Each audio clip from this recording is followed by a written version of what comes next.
তুমি কি কখনো ভেবেছো একটা মানুষ যে একদিন তোমার সাথে সারাদিন কথা বলতো হঠাৎ একদিন চুপ করে যায়?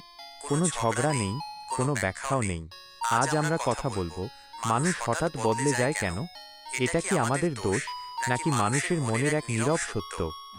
চলো সবগুলোকে একসাথে সাজাই। মনোবিজ্ঞান বলে বেশিরভাগ মানুষ বদলায় না, তারা শুধু সময়ের সাথে সাথে নিজেদের আসল রূপটা দেখাতে শুরু করে। শুরুর দিকে মানুষ চেষ্টা করে ভালো থাকতে, কারণ তখন সে তোমাকে হারাতে চায় না।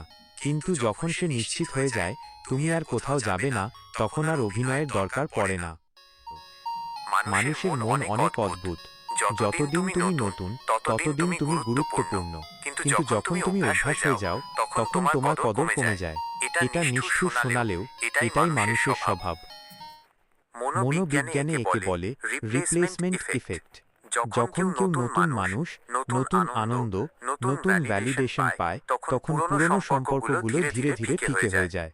আর সবচেয়ে কষ্টের ব্যাপার জানো কি? সে কখনো স্বীকার করে না যে বদলেছে। সে শুধু তোমাকে বোঝাতে চায় তুমি আগের মতো নেই।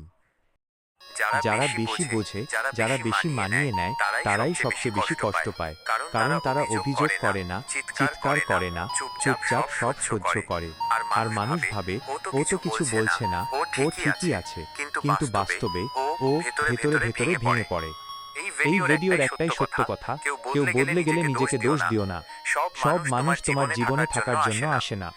কেউ আসে শেখাতে, কেউ আসে শক্ত করতে।